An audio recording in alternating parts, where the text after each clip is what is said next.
probably familiar with the phrase, age is just a number, but is it? What if you met someone and you find out that that person is younger than you? Will that deter you from dating the person? Will that deter you from falling in love with that person? Or even marrying that person if the journey progresses that way? I know that within the Nigerian community and many African countries, it is not encouraged for older women to marry younger men or to even date younger men. So that is the conversation we're bringing to the table today. I have with me in the studio my good friend, Nene Akintan. Welcome, Nene. Thank you. It is so refreshing to have you here and to discuss this. This is one of those unasked questions. People look at you, they look at your husband, and you have been very vocal about the age difference. But I'm sure people are dying to ask you how that even began and how it involves. But before we get there, how about you tell us about yourself? Thank you, Modupe. It's an honor to be here today. I love what you're doing, and I just want to say thank you. Thank you for what you're doing. Thank you. So my name is Nene Akintan, and I would describe myself as a wife, as a mother, volunteer, entrepreneur, realtor, but more importantly, I see myself as God's unique creation. I wear a lot of hats in my life, but my primary role is as a realtor. And it's a very important role for me, especially along the lines of generational wealth building for our children. We're all immigrants, and we know how when we come here, what the struggle is. So that's my primary role, of course, apart from being a wife and a mother. But I also am very passionate about the community. And when I say the community, I start first of all with our community where we live, our community in this country, and also our community in our countries of birth. And so along those lines, myself and the children, I call them children, but they're young adults. Your children? Yes, Temi, who's 23, Tife, who's 20, Olympia, who's my niece, but she's my child really. She's 27. So we formed a nonprofit with my husband as the chairman of the nonprofit. It's called I Am, I Can, I Will. And what we do, this is what gives me joy. This is why I smile a lot. I wake up in the morning and I'm happy to go. What we do is we support minority women and children within our community, within the larger community, and out and globally. Before you go on, I'm just going to ask you to expand on within our community, because we have friends and viewers, family members who are watching from different parts of the world. So when you say our community, what exactly do you mean by that? Okay, so I am a Nigerian Canadian. So our community is the Nigerian Canadian community locally, where we live in Ontario. Okay, in Canada. In Canada. And the bigger community in that area as well is the Black community. Okay. I am pro everything Black, because I'm Black and I'm black and proud. So that's my explanation. Beautiful. Yes, so Nene, I know that I've known you for a long time. Don't date us. I can't remember. I think we probably have known each other for more than 12, 13 years now, thereabouts. Yes. And you're just so full of life. You're always giving. But you're also very vocal about the relationship with your husband, the struggles that you have experienced in the relationship, and also vocal about the fact that you're older than him. So, and being Nigerians, both of us, we know that that is not something that is something to be talked about. It's usually shushed. It's usually, even when there's a marriage of this nature, most of the women don't like to speak out or to even suggest that they are older than their husbands, but not so for you. So I want to know what's giving you this boost, and tell us about that. How did the journey begin before marriage? How did you meet Bode, your husband? Where did you meet him? So yes, you're right. There's a cultural stigma around marrying a younger man. So I met my husband when I went to Jos to do my postgraduate. So I have an MBA, and I did that in University of Jos. And so I met him, and I met him for the first time. One day I came out of the library, I was standing. He was on his way from the airport. He had just dropped his father, and he gave me what we call in Nigeria a lift, meaning he took me to where I was going. And we spoke, and I'm like, oh, this is a cute guy, but nothing after that. And then fast forward to a few months after that, a very good friend of ours called Tunji Akombi,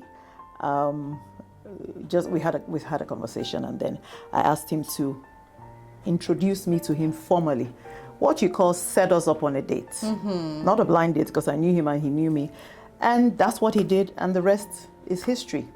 So that's how I met my husband. Oh wow. I took the step. You took the step to set you both up. Yep. So well, after that one time meeting with him, how did the relationship progress? At what point did you know, or did he know your ages? Because I know in Nigeria, when we're dating, then the first thing is, how old are you, right? At that time, that stage in life. So how did this relationship progress? The thing is, I knew that I was older, but I didn't know by how much older I was, because he was in medical school. He hadn't graduated. I think he was I can't remember now. But so I knew I was older than him, but I didn't know the exact number. So after we had dinner that day, and we talked, we had a few dates afterwards, and then we began a relationship. But what I would also say here was, we didn't start the relationship there and then, because he was actually in a relationship at that time. And so he had to be sure that, we didn't want to hurt somebody, or he didn't want to hurt somebody. So we had to be sure that, okay, this is the real deal before we go into a relationship. And that is what happened. And we dated for 7 years, actually. Wow. Yeah, we were dating for 7 years before we eventually got married. Interesting. Now, did any of your family members, were they aware of this relationship while you were dating? Were they aware of the dynamics, that you were older and he was younger? Tell us about that. Very aware. So my dad was a physician. He passed away a few years ago. Thank you. And when I introduced Bode to them, to my dad and my mom, the question was, how old is he? Because my husband looks young. He's is genetic. In their family, they look young. You should see his mom. So that was the first question. And, I told them, and my dad was like, are you sure? Are you sure this is what you want to do? And I'm like, yes, I am. So my dad was like, okay, fine. Because once you go in, both my parents said, once you go in, there's no coming out. I mean, figuratively. And so that is what happened. Now, how did I find out? Originally, I thought it was just 2 years. And I found out that it was actually 5 years. The age difference is 5 years. Yeah. And that is a big deal where we come from. In Nigeria, it's a big deal. The fact that I was dating a younger man, which is called cradle snatching. And also, don't forget that he was in university and I was doing my master's. And when I finished my master's, I went to work in a bank, and my dad, along the line, helped me to start my business, my first business. So there was I, this businesswoman, dating this young student. So I had a lot of pushback, not only from my parents and his parents, and his parents, his family, not only my parents and his family, but also from friends as well, who were like, what are you doing with this student? You would have been like a sugar mommy figure. Yes, at the time. That's exactly the word. Because at that time, I had a boutique in what I could arguably say was the #1 hotel in Nigeria. Then it was called Nikon Nuga Hilton. It was a very expensive hotel. All kinds of dignitaries and foreign visitors would come there. So that was a big deal. And people saw me as this very successful girl, but I got the money to start the boutique from my dad. He gave me the money. Thank God. Thank you. But you can see the dynamic. So I'm older. I worked in the bank for a couple of years. I resigned and started business because that's what I've always wanted to do. I've always wanted to be an entrepreneur. So the dynamic was very interesting. And I remember once somebody, a very prominent person, I'm not going to name him, tell you his name because everybody will know him. He had come into my boutique. He was in Abuja for I don't know what.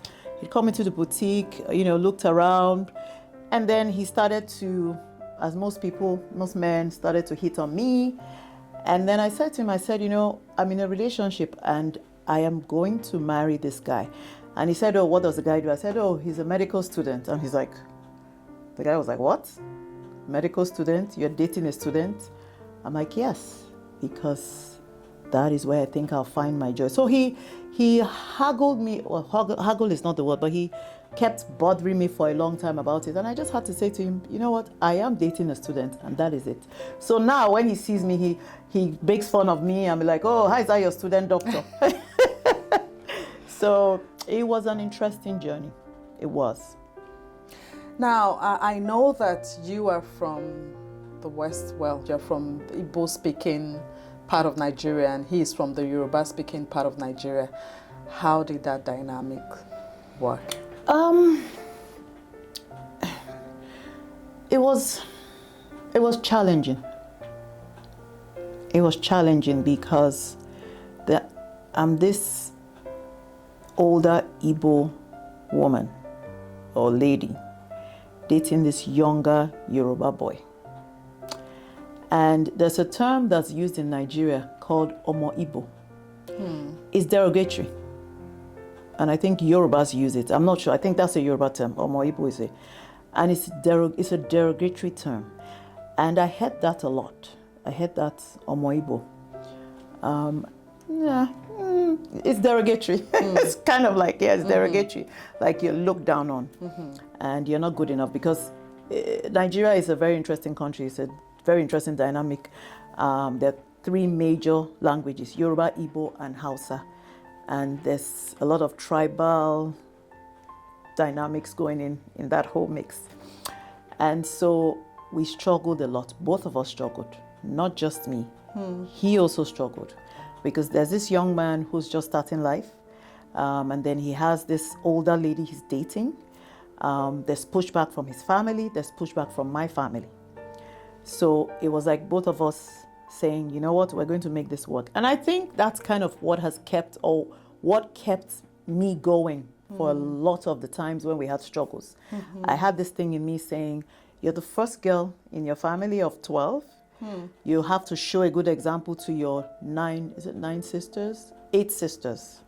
So whatever it is, you're going to get through this. I kept saying to myself, my mother, because I grew up in a polygamous home, my father had 2 wives. My mom was the first wife, and I saw how she handled herself. So I kept saying, if my mom could deal with that, you can deal with this. So it was challenging. Do you want to shed some light on these challenges? I hear it was challenging. In what sense? How was it challenging?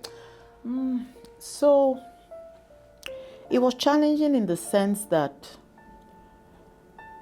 I'm from a different part of Nigeria. That's a challenge already, marrying into a Yoruba family.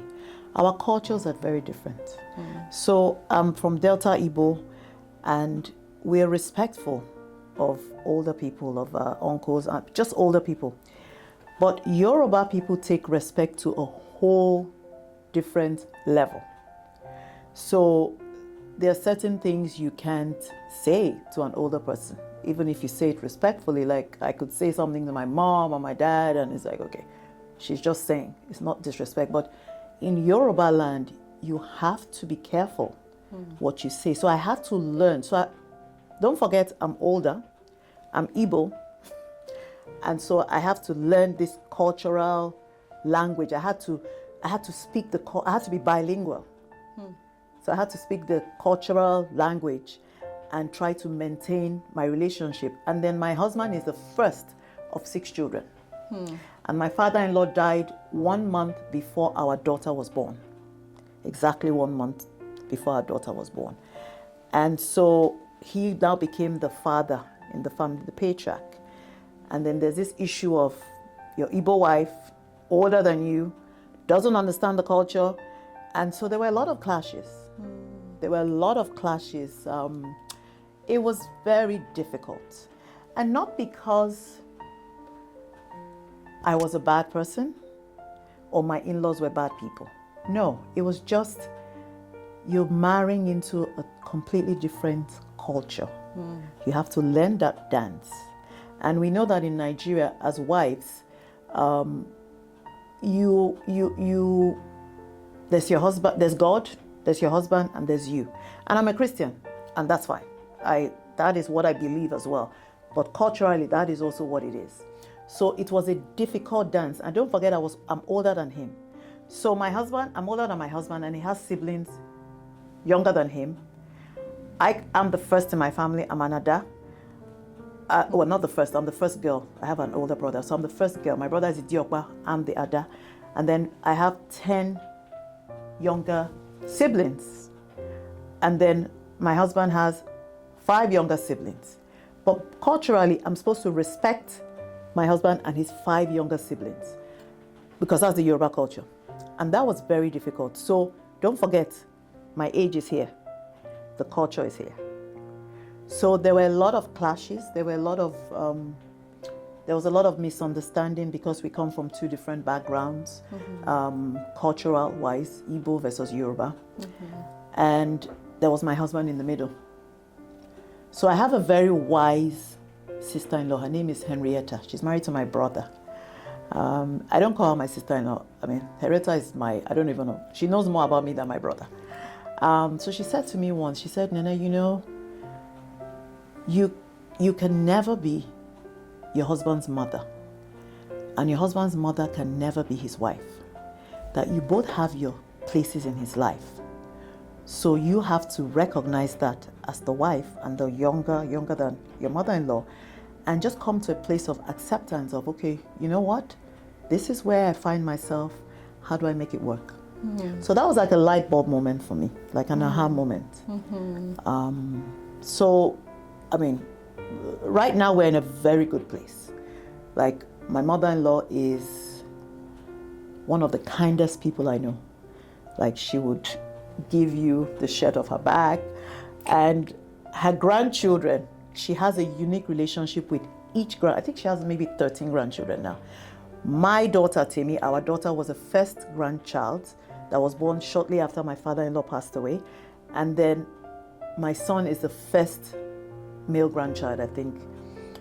But apart from my daughter and my son, I keep using our daughter and our son, she has a unique relationship with all her grandchildren. Like when our son comes from school, he wants to go there and eat. If I make panayam and okra soup for him, he wants to go and eat grandma's own. So there's something grandma brings to the table, you know, to our children, all her grandchildren, my nieces and nephews, you know, my family. When my brother when Henrietta had her twins, my mother-in-law went to do what we call omugo. They were in Atlanta. She left from Canada and went to do omugo. So that's how kind she is. But I think the cultural piece, you know, that I didn't understand, and also she doesn't understand my culture. So I think that kind of played into the original relationship, which was very, very tense. It was really, really difficult. But now we're in a good place. I'm in a good place with her. She's in a good place with me. And yeah. That came with a lot of sacrifices, obviously. Yes. Through the challenges. Yes. And so you've talked about the external factors, family, the extended family. How about your husband? What was the dynamics like being married to a younger man? You did mention you're a Christian. What did submission look like to a younger man? No, my husband is not traditional by any means. He's not, he's very, as Nigerians would say, Oyibo. So he's not traditional by any means. He understands the culture and the tradition, but that's not his default. His default is logic, what makes sense. He's a scientist, so what makes sense, that's his tradition. So internally, he didn't understand why that was such a big deal for me. He was like, what's the big deal? We're married. So yes, I'm older than you, or rather you're older than me, but we're married, right? So he never went to the route of, oh, the Bible says submit to your husband, or culturally, you're supposed to submit. And he never said to me, because incidentally, his siblings don't call him brother, right? So he never said to me that I needed to call his siblings, put a prefix before their name. So that's how untraditional he is. But I was the one with the problem in terms of the age. I was the one who made it front and center. I'm like, okay, this whole age thing. I'm older than your siblings. In my house, I'm the first girl. You know this, you know that. And he kept saying, but I don't understand why that's a factor in our relationship. When we are together, it's me and you. It's not this age or that age. But it took me a while. Don't forget, I'm the first girl. I was running my business. You dragged me to Canada kicking and screaming. I always say he brought me kicking and screaming to Canada, but it's the best decision we ever made. But I'm like, so why? Like, why don't you see that it is difficult for me to, so it was my issue, was like a barrier for a very long time. What broke this barrier? What helped? I think maturity. And there's a saying that you can't keep doing the same thing and expect different results. And if we were having disagreements about this because of my perspective, they say before you try to pluck out the log in somebody else's eyes, the speck, look at the big log inside your own eye. So I had to say, okay, you know what? I want to be happy. So I need to change first. I'm not advocating for everybody to do that. That was the choice I made.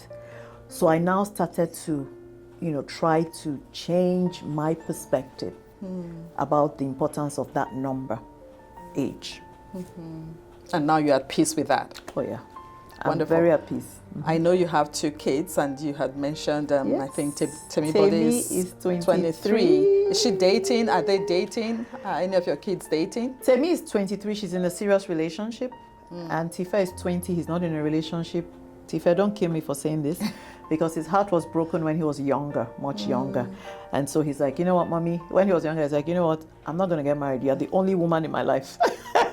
I'm like, you say that now, but so he's not dating, but Temi is in a serious relationship. Olympia is married to Lucas, so yeah. Yeah, and Temi's relationship, is she dating an older guy or a younger guy? I had to ask. I was hoping you wouldn't go there. She's dating a younger guy. Okay, that certainly puts perspective to what we're discussing, right? Yeah, so, she's dating a younger guy. So she's graduated from university. She's working, and he's in university. So it's almost like the same story. Yeah. And as a parent, are you concerned at all? I am concerned somewhat. Why? Because I don't want her to go through the struggle that I did. The age difference between them is 2 years, so it's not as much as mine. But I want her to go in knowing what she's doing. Now, she's of the same tribe as he is, so she doesn't have to deal with that issue. And he comes from an amazing family. So they're in a relationship. I don't know where it's going to go, but God will direct their path. But my worry is that she's the first child. She's had a lot of responsibility put on her as the first child and the first grandchild in the family of 13 grandchildren. So like me, she needs to present a certain, maybe I'm projecting on her. I have to be a certain way to model for the younger ones. And I know that she kind of struggles with that sometimes because she's the first grandchild and she's the first child in the house. So I just worry that burden is not hers, that she doesn't carry the same burden that I do. So she doesn't have to do that, but I hope she doesn't carry it mentally. And I didn't have marriage counseling before I got married. So if if both of them are going to get married eventually, depending on God's plan for their lives, I would suggest that she goes into counseling. Because no matter what we say about, oh, we don't care about society and oh, we are now in the Western world, it doesn't matter. We're still Nigerian. And Bode and I try to train our children to know the Nigerian culture so that they are multilingual. So they can speak Nigerian, not the language, but the culture. They can speak North American in their attitudes, and then they can speak other languages, whatever it is. Now, you made a note to say Temi's boyfriend is 2 years younger. Mm-hmm. How young would you consider to be too young? Would it matter if she was dating someone 5, 6, 10 years younger than her? How young is too young? I think maturity is important. So whomever she's dating, the person could be 10 years younger, but the person could be very mature, which is what my husband was. He's always been an old soul. So that helped us in the relationship, because some other people wouldn't have been patient enough, especially with all the struggles coming from everywhere. He knows my parents really didn't want the age difference. He knows his family didn't really want it. So, so like, why? Then I'm here and you're giving me grief. So why am I going to be here, right? So maturity. So if the person, Temi or Tife, is dating is younger, I want to know what that maturity level, and not me, for them. I would advise them to kind of, so age is really a number, but your values and what you come to the table with, is important. Mm-hmm. And I know that there are so many young women that I have met, counseling, speaking with them, and I know that many of them shy away from even considering dating a younger man. What would you suggest? What would you advise be to them? I'll advise them to be open, because I did have a number of friends who made fun of me when I was dating my husband, because he was just coming out of school, he didn't have any money, so of course he had family money, but I mean, like, his own money, right, personally. And so they would make fun and say things, and I would say to them, you have to give the person a chance. So be open. Don't look down on somebody because, one, he's younger than you, or you feel he doesn't meet your specifications or whatever it is. Because I do have those same friends now who say to me that, I'm sure you knew what you were doing, like you planned it such that you married this man even though he was younger, and you came to North America, he's a physician, he's doing very well, so you planned it. And I'm like, no, I didn't plan it. I really honestly didn't plan it. So what I would say is be open. Know the person for who they are, rather than the age or how much they have or whatever it is. How long have you been married now, Nene? Temi is 23. We've been married for 24 years. But I knew him 7 years prior to that. We dated for 7 years. Wow. So 31 years is a long time. But I still love him. I still do. I still think he's sexy, too. I'm sure he'll love to hear that. Now, I know that apart from the issue of marriage, of course, you have gone through a lot of, or seasons of grief. You've lost dear family members. Do you want to talk about that? And the reason I want us to talk about that is because I think as a society, most Nigerians, especially Nigerians in Nigeria, they're not equipped to handle grief. There's a lot of positive talking or counseling that goes on when someone loses someone. You hear things like, "Oh, don't cry, it is well." The Yoruba version would be "Ama baraje" to the men. Don't cry and seem to be helpless. And I've often wondered what grief or what expressing grief has to do with being a man or being a woman. I believe grief is something that should be individual. People should be allowed to process their grief in the way that makes sense to them. and I've seen you. I know that you've lost family members, and even I think up to last year, a very dear friend of yours in England. And I know how that really shook you. But through it all, I see you carrying on. And I want you to speak about that. And I'll come to a very special family member of yours. So, grief is hard. There's no ifs and buts about it. It's a very difficult thing to deal with. And like you said, the way we deal with grief is individual. So people do it differently. You're right, I have lost quite a number of people in my life, very close people. Starting with my father, I was very close to my father. So close that, in fact, when we moved to Canada, he was always calling me every day. I had to tell him, I'm like, Bobo, I'm now married. Bobo. I'm married. So he's calling me every day. And I've lost 3 of my sisters, Linda, Inkem, Uche. I've lost my best friend, Nkechi Ebie. I lost another very close friend last year, Josie Dean. So it's been hard. It's been very hard. You're right about the cultural, Nigerian culture, and no, not even Nigerian, just the Christian culture of how, we're told to handle grief. But I would say that even in North America, I think it's the way, let me use boys as an example, how they tell boys not to cry. So that is not region-based, or it's just across society. They feel men are supposed to be tougher, right? So you're not supposed to cry, but guys should be able to cry. So with grief, in Nigeria, because there's a Nigerian culture and there's a Christian culture all meshed into one, I don't know how Muslims do it, but you're told it is well. And at a stage, I used to say to people, it is not well.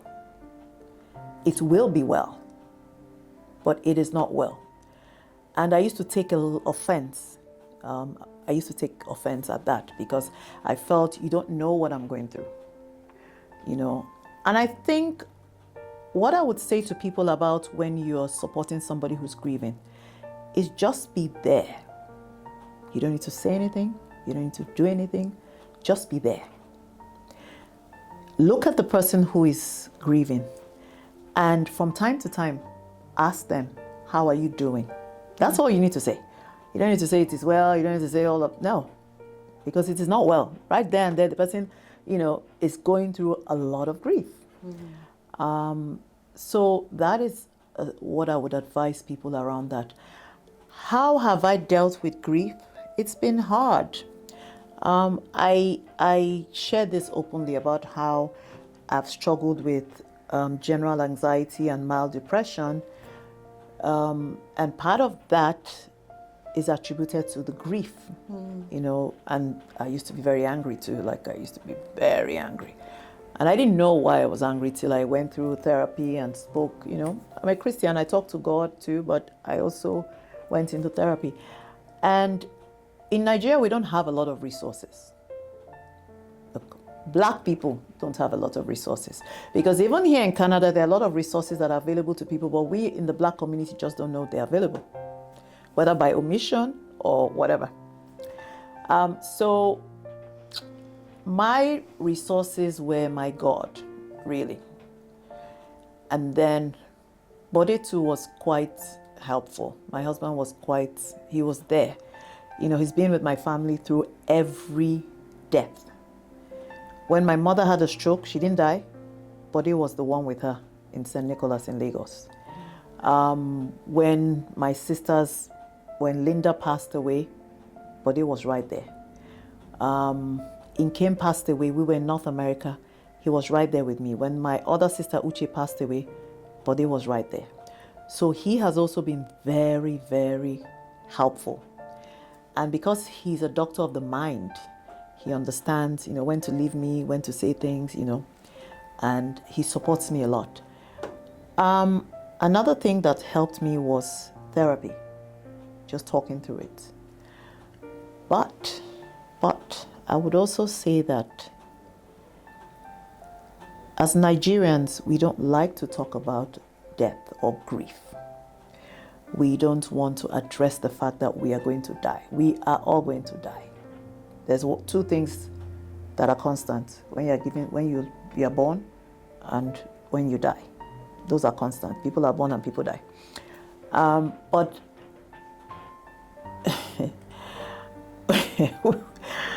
a lot of people die and there's no will. I'm laughing because it's not funny, but I laugh because my dad was a physician. My mom is a PhD. They're very educated. When my dad died, we couldn't find his will. Now there's 13 children in a polygamous home. So you would expect us to all blow up. But my dad's legacy to us was unity. So even though we're from different mothers, we did birthdays together. Every Christmas we're in Ibuzo, Easter, So we have a good relationship. And my oldest brother, he's the first child, managed all that my father left behind. So that was a good outcome. That's not a usual outcome. So Nigerians are afraid to talk about death, so they don't want to get a will. But you need to prepare for the people you leave behind, so that people are not doing GoFundMe. Not that there's anything wrong with GoFundMe, but why I use GoFundMe is, like those of us in North America, you can get insurance, life insurance. But people don't want to talk about it because, you are saying that I will die. No, I'm saying that get life insurance so that when you die, your wife and your children, or your husband and your children, or your children will be looked after. So that's a resource that helps grief. So you're grieving, but you're not worrying about the fact that, I have to put a roof over our heads. I have to put food on the table for the children. So that helps. That's a resource. Just get life insurance. Have a will. So you're saying that grief can actually get amplified by the problems, the antecedents of the death in that. Yeah. Now, you mentioned that there are a lot of resources here in Canada that people are either oblivious about, ignorant of, or are just not willing to access those resources. Can you talk about some of them? And I would like to put some of these resources on our website so that people can go there and access those resources. Okay, so that's a great question, because I know you like to educate people a lot and provide information, so thank you for that. So I'm a realtor by profession, and I've had clients who, while in the process of either listing their house or helping them buy property, they lose a spouse. So it's not my job to go with the client to arrange a funeral, but I choose to do it because I've experienced death, a lot of death. And so I know a little bit more, and then people just need a hand to hold or someone to say, you know what, just sit down, I'll do this. So what I've done for the client is and this is in Ontario. In the province of Ontario, I don't know if it's Canada-wide, but in Ontario, if you can't afford to do a funeral, the government will support you. They will give you funds, and I think it's up to $10,000, but check. People should just check, call the city you live in, the town hall, and find out. And that covers the casket, the hall where you do the chapel service, and the funeral actual interment. And that's a resource a lot of people don't know. So that is one thing, and it helps you. There's also a resource for widows or widowers who have children. Not just if you have children, I think if you're a widow or widower, there's a resource for you that the government provides for you because you've just lost one income. If you've lost one income. So there's that resource. And of course, there's a resource therapy. The government provides grief therapy where you don't have to pay. Of course, if you can afford to pay a psychologist, you can do that, but the government offers grief therapy. So get it for yourself and for the children. And then if you go to whatever school you go to, in the school system there, they have therapists who will talk to your kid if something happens like that, who will talk to your kid immediately before you can arrange other things. So those are some of the things that we don't know that exist. Yeah. Well, thanks for shedding light on that. I'm sure that someone listening would benefit from that. Not that we're hoping that people die, but it's inevitable. So we need to be talking about these discussions. Now, I know that there's, and I'm sorry to be bringing this up, but this is particularly very close to my heart because I know that this is one topic people don't want to talk about, especially in Nigeria. When you have a family member or even friends who have contacted HIV positive. And I know that you had a family member who contacted HIV, who was HIV positive, and the person has passed on now. Do you want to talk about that? Are you comfortable talking about that? Yes, now I am. It was a struggle originally because of the stigma of HIV, not just in Nigeria, all over the world. And so when my sister passed away from HIV, we didn't know, we just didn't know what to do. So first of all, when we found out that she had HIV, we were devastated because, we knew then that, we thought then that HIV was a death sentence. The cocktail of medication for HIV then was not accessible in Nigeria. And even if it was accessible, it was prohibitively expensive. And it was in the trial stages. So my dad was a physician, so we also didn't know, How long ago was this? This was in, this was in 2000, 23 years ago, 2000. Because my sister died on June 12th, which was Abiola's, so I always remember it on that day. And then my best friend died on July 12th, 1 month. So this was in 2000. So of course, in 2000. How did you find out that, or how did the family find out that she had HIV? So she was ill, and she was taken to a hospital in Lagos, and so we went. My dad came down from where we lived, and then we saw the doctor. They did tests, and the doctor just told us that she was HIV positive. She didn't know. Nobody knew. None of us knew. But I know that about earlier on, she had been raped. She was raped by about 3 or 4 people. And she was, I noticed that she was withdrawn, but I couldn't, I didn't know what was going on. And so I was like, so when we found out that she had HIV, so, we told her, of course, she was devastated and this and that. So she now told us about the rape. Now, was HIV contacted? We don't know. Nobody really knows. And she also dated a guy who died from HIV. So we don't know, yeah. How she contacted? Yeah. How old was she at the time? When she died?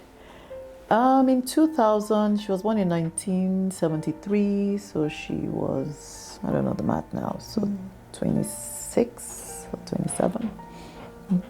She was quite young. She was, but she had been diagnosed, she died in 2000, but she had been diagnosed before that.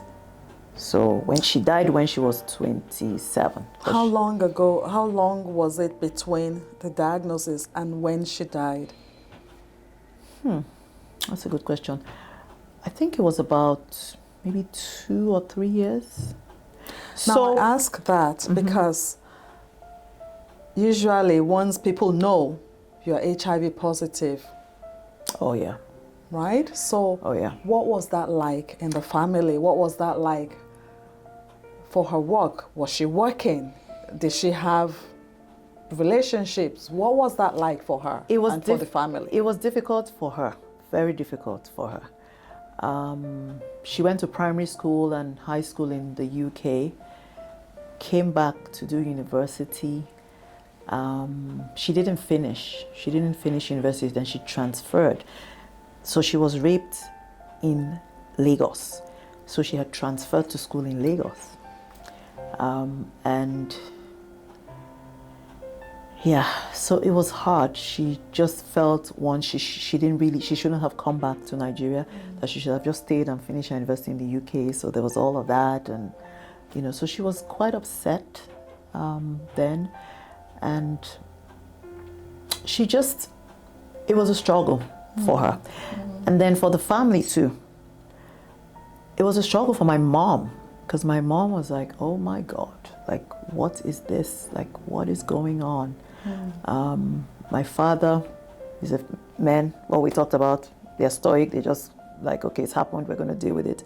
But I know he was broken because she was his favorite child, even though people say I was a favorite. No, my name is Nene because my mother was called Nene when she was younger. She didn't know how to pronounce a ne, so they called me Nene. So all my father's businesses were called Nene. Nene Hospital, Nene Petrol, Nene this.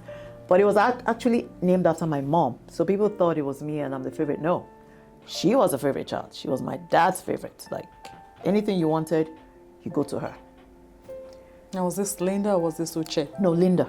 Oh, sorry, Linda. Anything you wanted, you go to Linda, because she was my dad's favorite. And everybody knew her. She was very vibrant, very, And so, yeah, it was difficult. It was difficult for us in the family to deal with it. And there was a whole stigma, so we couldn't really talk about it. But what I would say is, she never had symptoms. So my brother and I, was it my brother and I or my dad who bought her a car? And she didn't know how to drive. So we got a driver for her. But one evening, she was going somewhere with her friends. They were driving and they had an accident. It was a ghastly accident. So that accident exacerbated. So it reduced her immunity, and that's how come she moved. She did move from HIV positive to full-blown in the last month or so. And that's another conversation, because that was because of the healthcare system we have in Nigeria. That is what happened. So otherwise she was leaving because she actually started taking the HIV medication. So were you living together at the time with your sister? Yeah. How was that for you as a sister, and within the family? Did she have special cutlery, special utensils? Did people treat her with a little bit of caution? So in the beginning, because we didn't know what we were dealing with, we now started to talk about, till my father came and said, what are you guys talking about? I'm a doctor. This is how you deal with HIV. So yes, there are all these things they're saying, but this is how we deal with it. And so there's no real transmission except through fluids and all. So we didn't have to deal with that because we knew a little bit more than the average person. Yeah, so no. But somehow, when she became sick, and then some people went to say, and they saw that she was, of course, the rumors started to fly and people started to say all kinds of things. And some very close friends even started to say some hurtful things and started staying away. But for us as a family, my mom is very strong. And so we fed off her and fed off our dad. And we just carried on with life, gave her the funeral that she rightly deserved. We spoke to the pastor about it, because even the pastor had heard something, just to tell you how people talk. The pastor and we told the pastor that yes, that is what happened, and that is what. So they went to the hospital, they prayed with her before she died, she gave her life and all that. So, yeah. I am so sorry for your loss. Thank you. Thank you. Well, the purpose of this, talking about this, is just to help other people who are dealing with this sort of issues. People don't want to talk about it, and they do not want to assess the resources that are out there. And also for the person going through this kind of sickness, if you will, how are they treated? Because ultimately they are still humans, right? So I just want to thank you for being vulnerable, for opening up, talking about this. I know that it's taken a lot from you. I am I am wondering at your strength and being able to talk through these painful challenges that you have gone through. So I just want to thank you for sharing that with me and with our friends watching online. And so you've heard it from Nene. Age is just a number. It is. If you have shared values with your guy, from Nene's point of view, there is no reason why you should not go on to date or even marry. She has a successful story today because she dared take that leap. So what would it be for you? This has been another exciting episode of Talk with Mo. Don't forget to share, to like, to subscribe, and please do not forget to click on that notification button or bell. You do not want to miss another exciting episode. Until next time, catch you later, and God bless you.